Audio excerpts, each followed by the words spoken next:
have you ever wondered how dictatorships do it? How do they manage to stay in power? Sometimes for decades. It's a huge question. Democracies, they're built on uncertainty. You never really know who's going to win the next election. But autocracies, they are obsessed with the exact opposite, creating total, rock-solid certainty. And today, we're going to dig into a really powerful theory that explains exactly how they pull it off. All right, so here's our game plan. We'll start with the central puzzle of how these regimes survive. Then we'll get into the 3 pillars of power that every single autocrat relies on. From there, we'll unpack the 2 master blueprints, or logics, they use to stay on top. We'll look at some real-world examples, see how this whole idea is a major update to an old theory, and we'll wrap up with a fascinating puzzle that is modern China. Okay, so to really get a grip on how autocracies work, it's actually super helpful to start with, well, their exact opposite. What's the core ingredient of a democracy? Political scientist Adam Przeworski just nailed it with his definition. The very heart of a democracy is that nobody knows the outcome in advance. It's organized uncertainty. Political parties can lose, and they do. The whole game is designed to be open-ended. And that's the whole game for an autocrat. They hate surprises. Their entire system, their whole reason for being, is to stamp out chance, to control every possible outcome, and to make absolutely sure they never, ever have to face that uncertainty. They want to know who won the election before the first ballot is even printed. Right, so how do they actually pull this off? How do they build this fortress of certainty? Well, political scientist Johannes Gerschewski makes a really compelling case that all stable autocratic regimes, no matter where they are or what they call themselves, use the same 3 basic tools from their toolkit. And this image of a 3-legged stool is the perfect way to picture it. Every stable autocracy is balanced on these 3 legs. The key is, if any one of those pillars starts to wobble or break, the whole system gets shaky and could come crashing down. It's a constant, high-stakes balancing act. So let's quickly run through these. First, you've got legitimization. This is the PR campaign, the hearts and minds operation. It's about convincing people your rule is fair, just, and necessary. Then there's repression. This is about shutting down your enemies, making sure no real opposition can get organized. And finally, co-optation. This is how you keep the powerful insiders happy, the generals, the oligarchs. You give them a slice of the pie, a seat at the table, so they have a vested interest in keeping you in power. But here's where it gets really clever. It's not enough to just have these 3 tools. The real secret sauce, the thing that separates the survivors from the ones that collapse, is how you combine them into a coherent strategy. And Gerschewski argues there are basically 2 master blueprints, or logics, and they have totally opposite goals. The first is what he calls over-politicization. The goal here is to get everybody fired up, mobilized, and passionate about the cause, usually by creating a clear us versus them. The other logic is de-politicization, and its goal is the exact opposite, to get people to tune out of politics completely, to be passive and just focus on their own lives. And you can see how it works in this table. The over-politicizing playbook uses big ideas and ideology for its legitimacy. It uses both hard and soft repression to crush enemies. And it brings elites into the system through formal channels, like positions in the ruling party. The de-politicizing playbook, on the other hand, bases its legitimacy on performance. We deliver the goods. It relies mostly on soft repression, and it can co-opt elites through both formal jobs or informal, behind-the-scenes deals.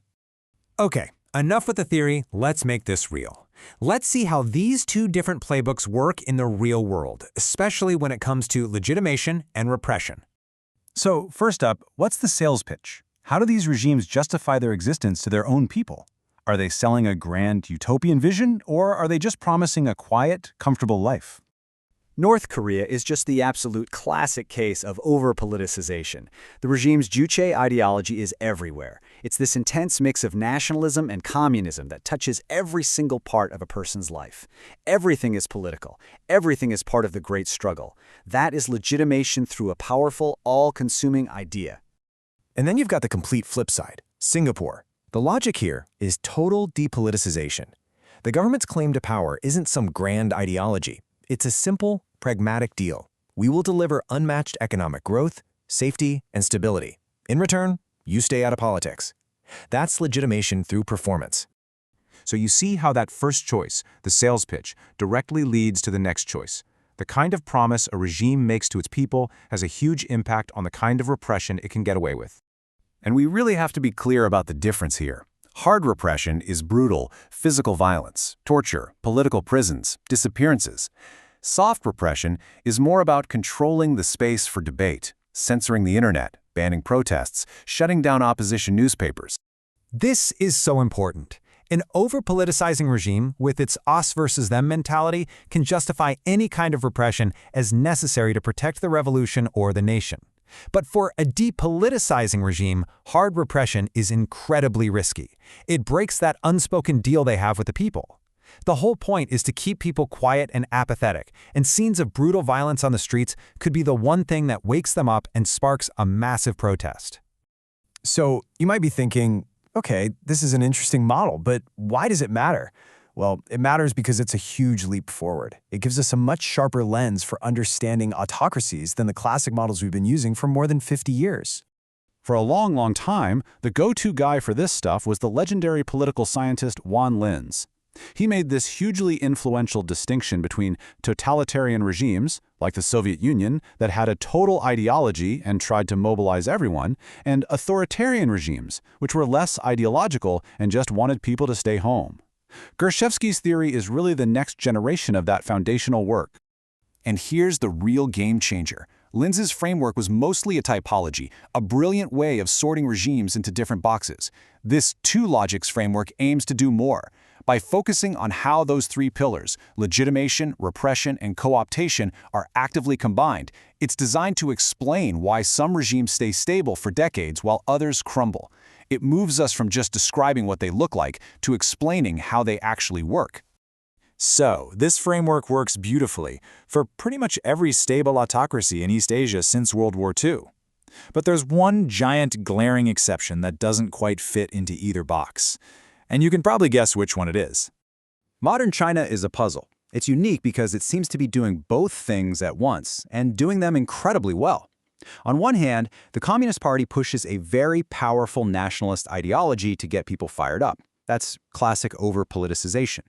But at the same time, its main claim to power for the last 40 years has been delivering staggering economic growth, the absolute definition of performance-based, de-politicizing rule.